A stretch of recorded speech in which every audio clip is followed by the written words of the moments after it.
北米の皆さんはじめまして、アニメーション監督の新海誠です。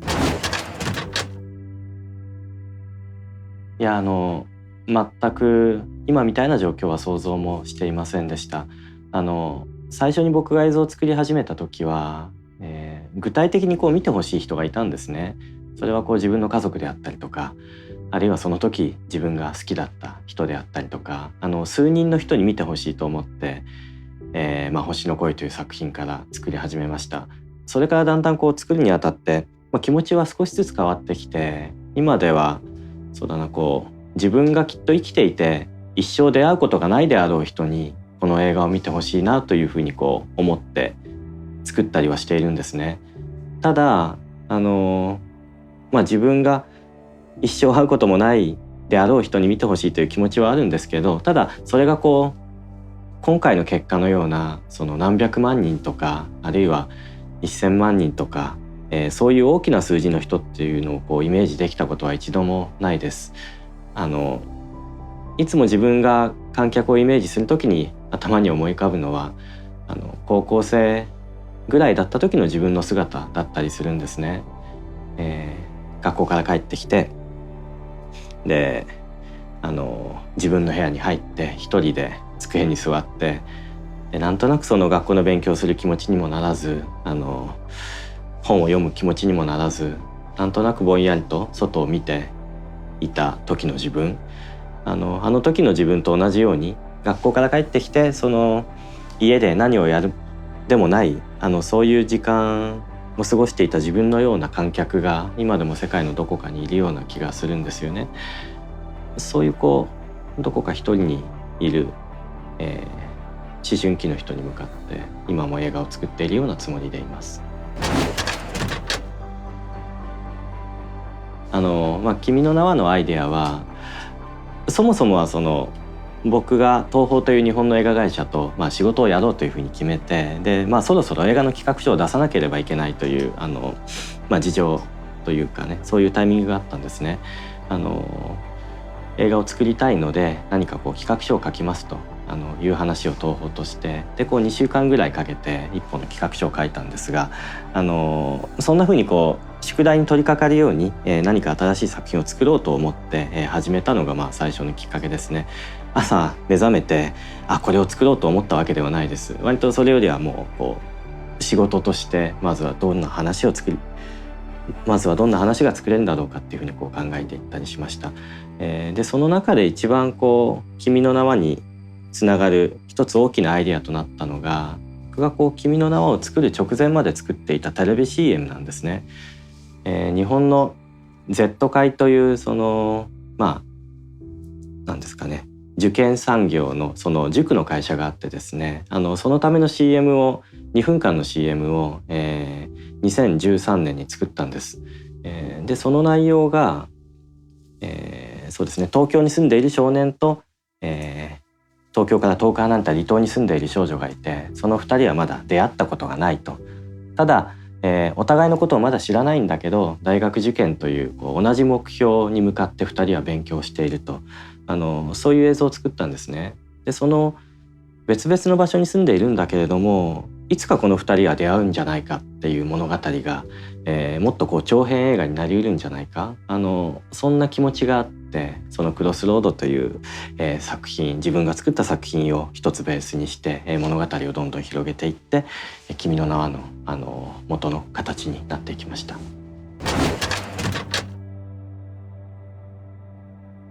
君の名はに関してはあんまり自分の経験から映画のインスピレーションを得たっていう部分はないと思うんですね。ただ過去作ほどそういう部分があったと思います。例えば秒速 5cm って映画を、作ったんですが、その映画の中では好きな女の子に会いに行く時に雪が降って電車が止まってしまうっていうシチュエーションが出てくるんですね。あれは僕自身がガールフレンドに会いに行く時に電車が雪で、止まってしまったという実際にそういう同じような経験をしたことがあるんです。あるいは雲の向こう約束の場所という、ちょっと古い映画なんですけども、それを作った時に田舎から上京してきた主人公の男の子が、時間をやり過ごすために目的もなく駅に行ってただ人を眺めて過ごしたみたいなシーンがあるんですけども、そういうのもやっぱり自分自身の経験だったりするんですね。東京に出てきた時そんなに知り合いもいなくて、でも家に一人にいるのも寂しくて、ただ駅に行って改札から出入りする人を眺めていたみたいな経験があって、だからかつての作品はそんな風に自分自身が感じた気持ちとかシチュエーションから、それを参考にして映画のシーンを組み立てる場所もあったんですけど、だんだんそういうのは少なくなってきたような気がしますね。君の名はでは特にこれが自分のあの時の経験だというのは自分で考える限りは思いつかないです。自分自身が海外の観客ではないので、本当のところ日本の観客の感じ方と海外の観客の感じ方の本当の差っていうのは僕自身にはどうしてもわからないですけれども、でも想像するに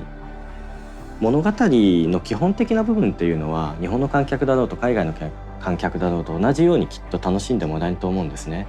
日本の人じゃないと、日本人じゃないとわからないという要素はこの映画の中にはないと思います。この映画の中には日本の伝統工芸であったりとか、それは神社とか巫女舞とか、あとはその口上酒とか、日本人であれば聞いたことがある、海外の人だったらこの映画で初めて知ったっていう要素はいくつかあると思うんですけれども、でもそういう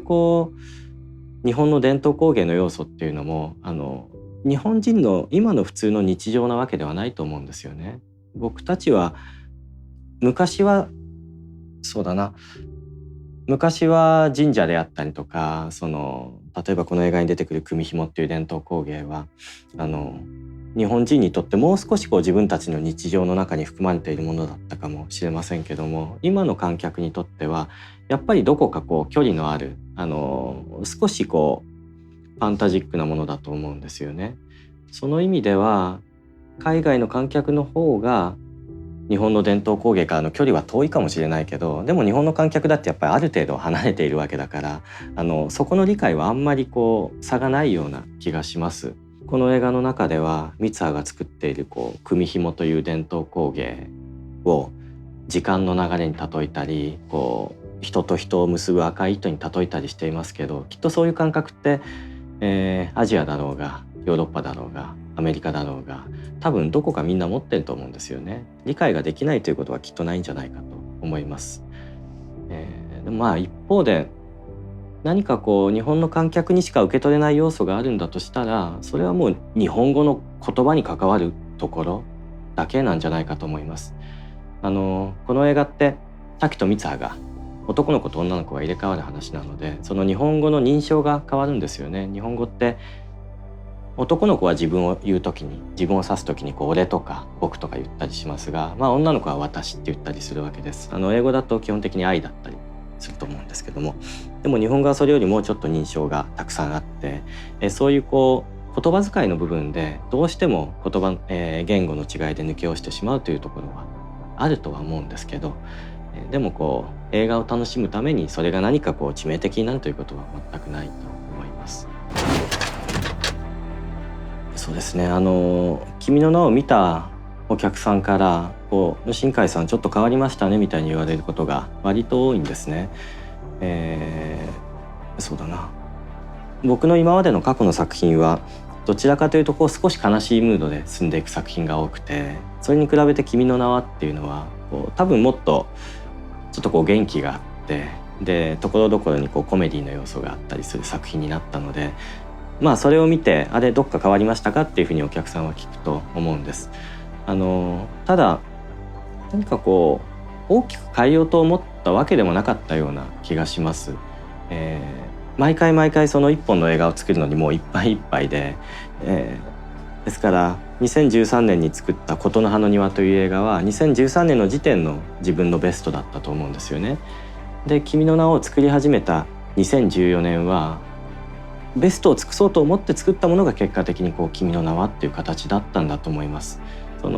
自分の中でできることの幅がだんだん広がってきて、今まで扱えなかったコメディの要素も2014年の時点ではちょっと映画の中に有効に使えるんじゃないか、そんな多分気持ちなりが出てきて、自然とこういう作品になったんじゃないかというふうに思います。そうですね、僕の作品の、そんなふうに少しずつ変化してきた中でも変わらない多くの人が新海さんの作品らしいと思ってくれる要素は自分自身ではそれは例えば音のリズムとか音楽を元にしてこう映像を語るようなテイストだと思うんですよね。今回の映画でも、何曲も主題歌が4曲あって、そこにこう絡み合うように映像や物語があったりしますし、あるいはそのキャラクターのダイアログであったりとかモノローグのその語りのテンポに合わせて、演出のテンポを組み立てたりしていますので、そういう音と映像のコンビネーションみたいなところが多分多くの人が変わらないその僕自身の作品の魅力だと思ってくれてるところなんじゃないかなと思ってます。やはり一つには安藤正史さんという作画監督を務めてくださった彼をはじめとするアニメーターの力がすごく大きかったと思うんですね。滝は時に女の子になるし、三葉は時に男の子になるわけです。その時にもう一枚の絵を見ただけで今この男の子は中身が女の子なんだ、あるいはその逆なんだっていうことが分かる絵をアニメーターたちは描いてくれてるんですよ。確かに滝は滝なんだけど中に三葉が入ってるともうポージングから違うんですよね。少しそうだな内股になっていたりとか女の子っぽい仕草をしたりとか、あるいは絵そのものも少し変えています。目が少し目の中の瞳孔が少し女の子になった時は大きくなっていたりとか、肩幅が少しだけ、普段の滝の時よりも少し肩幅を狭く描いていたりとか、そんな風にもうポーズから、あるいはシルエットから、あるいはその芝居から今男の子になっているのか女の子になっているのかというのが自然に観客に一目で伝わる、そういう絵を描いてくれたもうアニメーターたちの力が本当に大きかったと思います。あとはキャストですよね。神木隆之介くんという、俳優さんが滝役をやってくれて、上白石萌音ちゃんという、女優さんが三葉役をやってくれたんですが、その2人の入れ替わりの声の芝居も本当に見事だったんですね。神木くんは、男の子役をやるときは、普段通り凛々しい雰囲気でやっていたんですが、三葉の、声を演じるときはちょっと彼自身が声の芝居だけなんですけど少し内股になって肩をすくめたりして女の子っぽいポーズで、芝居をしていましたし、萌音ちゃんも滝の役を演じるときはポケットに片手を入れたりしてで足を大きく開いたりしてもうポーズが男の子になっていたんですよね。そんな風に恋の芝居をやる時にも2人はもう多分気持ちとしては入れ替わってやっていたんだと思います。そういうキャストの力も本当に大きかったです。いくつかあるんですけども一つにはオーストラリアのグレッグ・イーガンという作家の書いた「貸金庫」という小説がヒントになりました。その小説は朝目覚めるたびに他人になっているって話なんですね。目覚めるたびに例えば老人になっていたり、目覚めるたびに女の子になっていたりで、どうして自分はそうなってしまうんだろうって謎を探っていくようなSF 小説なんですけれども、そんな風に目覚めたら他人になっているっていう話は面白いなと大いにヒントになった一本です。それからそうだな、村上春樹のこれも短編小説なんですけど4月のある晴れた朝に 100% の女の子に出会うことについてっていう長いタイトルの短編があってですね、すごく好きな話なんですね。それはその男の人が女の子を口説く小説なんですけれども、その口説く時に僕たちは初めて会ったような気がするけど実は少年時代に会っていたんだ。でその後お互い病気になってしまって記憶喪失になってしまったからお互いのことを忘れたけど、でも実は僕たちは昔会っていたんだよみたいなことで女の子を口説こうということを想像するような話なんですけども、実際の小説の中では何も起きないんですけど、男の子と女の子はただすれ違うだけなんですが、ただそういう小説があって、でそれがすごく好きなんですね。人がこうなぜ出会ったかの人がなぜ出会ったのかというのが実は忘れているだけなんだけど理由があったんだみたいな、そんな風にもこう受け止められる小説で、それはきっと大きなヒントになっていると思います。あとはその君の名はの演出に関して言うと、君の名の脚本を書いている時によく見ていたのがアメリカのブレイキングバッドというドラマなんですね。物語はもう君の名とは全然違うんですけど、でもブレイキングバッドのこうすごくこうスタイリッシュな観客を掴んで離さないような演出がすごく面白くて衝撃を受けて何度も何度も繰り返し見て、君の名はの中に、演出的にはいくつか影響を残していると思います。あと他にもですね、例えば滝と三葉がこう入れ替わっているんだけどお互いちょっとこう悪口を言い合うようなお前俺の体を使って勝手に何してんだみたいなことを言い合うようなシーンは日本の90年代の「ランマ2分の1」っていう男の子が女の子になっちゃう話があって、その時の、少年と少女のこう軽口を叩き合うような関係性なんかを連想して描いたりもしていました。そんな風にこういくつもの作品の影響があると思います。やってて楽しい部分っていうのはだんだんこう作品を重ねるごとに変わってきたような気がします。昔はですね撮影コンポジットが楽しかったんですね。キャラクターも描き上がっていて背景も描き上がっていて 3D もできていて、それをこう重ねてどうやって仕上げるかっていうそのコンポジットの過程がすごく楽しかったんですけど、スタッフが増えてくるとコンポジットはだんだんスタッフに任せるようになってきて、でこう別の楽しみを見つけなければいけなくなってきて、最近やっぱり一番楽しいのは音楽と映像をどうやって絡ませて演出するかっていう部分ですね。今回でいうとそのラッドウィンプスの音楽があるので、彼らの音楽を何度も何度も聴いて、で頭の中に浮かんできた絵をこう絵コンテにしていって、でも音楽も少しこう直してほしいところがあるからラッドウィンプスにお願いして音楽も少し変えてもらって、それをもらって聴きながらもう一回こう絵コンテを考えたりとか、そんな風に音楽と絡んだ演出を考えている時が今は一番楽しいです。ですごくこう難しいところは一つはアニメーターたちとのコミュニケーションが難しいですね。なんだろう、アニメーターってやっぱりこう1カット1カットをいい芝居を描くことに、命を懸けているというか、1カット1カット単位で戦ってるんですよね。で僕は監督として1カット1カットというよりはやっぱりこうシーンとかもう映画全体の中でバランスをとっていい映画にしようとしているから、こう衝突する時もあるわけです。彼らがすごいこだわりたいのは気持ちはわかるんだけど、そこまでは必要がないみたいな、こう全体から見た時にこのシーンだけ突出するのも良くないから、この程度で、このカットの、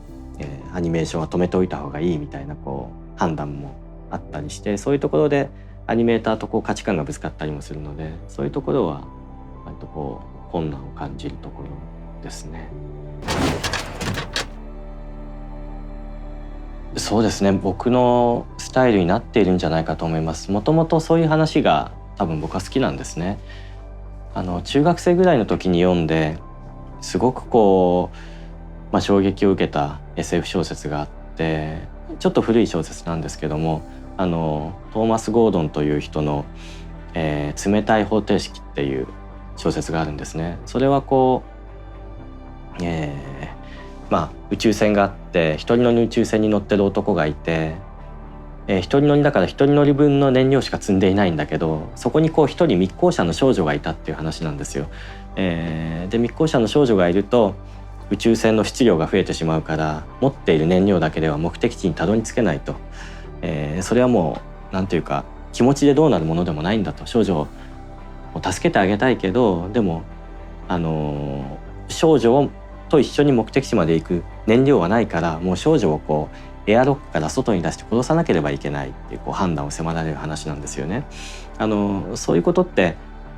現実にその通りのシチュエーションがあるわけではないですけれども、でもそういうこう日常にはないような極端な状況を設定すると、そこで人間がどういうふうに振る舞うかっていうその人間性みたいなものが分かりやすく浮き上がってくると思うんです。ですから今回も、今回は男女が入れ替わる話ですが、でもこの入れ替わりっていうのはもしも自分があなただったらっていう相手のことを想像することでもあるわけです。タキは、ね、もしも自分が三葉だったらどうするんだろうというふうに入れ替わりを通じてそういうことを感じているんだと思うんですよね。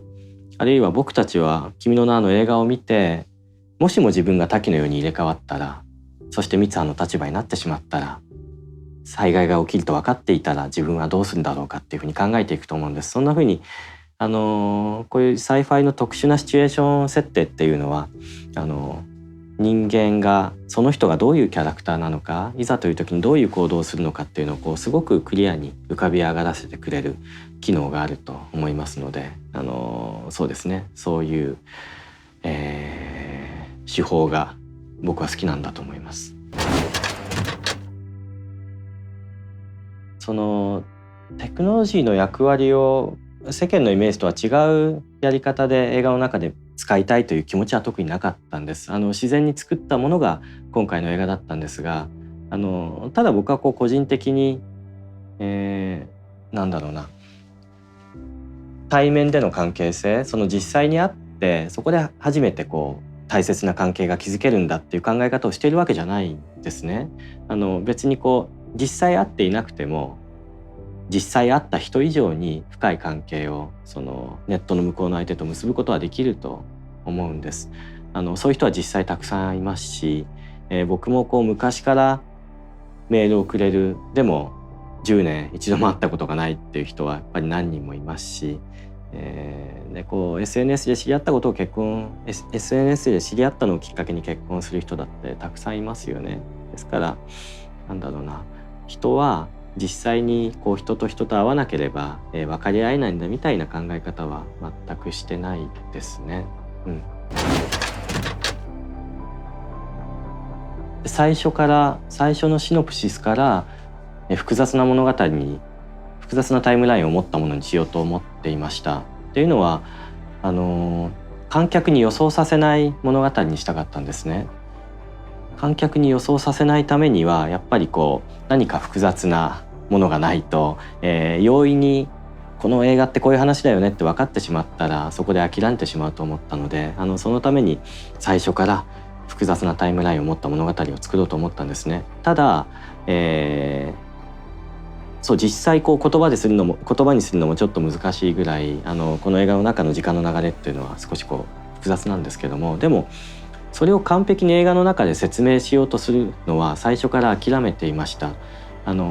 完全に時間軸を観客に理解させる必要はないんだと。でもその代わり滝と三葉の気持ちの流れ、それだけは、観客に興味を持ち続けてもらえるようにしなければいけない。あるいは観客が今滝はどんな気持ちなんだ、三葉はどんな気持ちなんだっていうことを観客はそこだけは分かっていなければいけない。そういうふうに考えながら映画を作っていきました。ですからそうだな、時間の流れタイムラインを観客に完璧に理解させることは最初から、もう放棄していたので、とはいえなんていうのかな、放棄しているとはいえ何度も映画を見たらきちんと理解できるような、要素は映画の中にたくさん散りばめてあるんですね。それに見ている最中は混乱しないように、なんていうか映画の時間の流れをコントロールしているつもりです。理解しなくても差し支えないこと、そこを最初から想定して、そこがまっすぐ伝わるような作り方をしています。そうすることで実際に起こっている出来事はタイムラインはすごく複雑なんだけど、でも見ている時はさほどその複雑さを感じずに滝と三葉の行く末だけを楽しんで見ていられる、そういう映画にある程度することができたんじゃないかと思っています。君の名はがとうとう北米の皆さんに見ていただけるということでとても嬉しく思っています。この映画はそうですね、今の日本を舞台にしていて、で日本の伝統芸能や日本の独特の風景がたくさん出てきたりしてちょっと日本のドメスティックな映画に見えるかもしれませんが、中で語っていることはきっと皆さんに共感していただける、映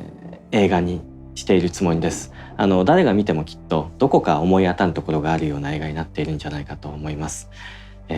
そうですね。たくさんのスタッフで才能のあるスタッフに集まってもらって、2年間かけて全身全霊で丁寧に作りました。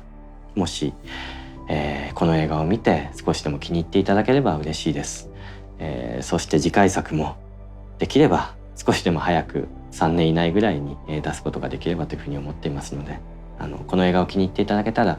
よかったら僕の次の作品も見てください。よろしくお願いします。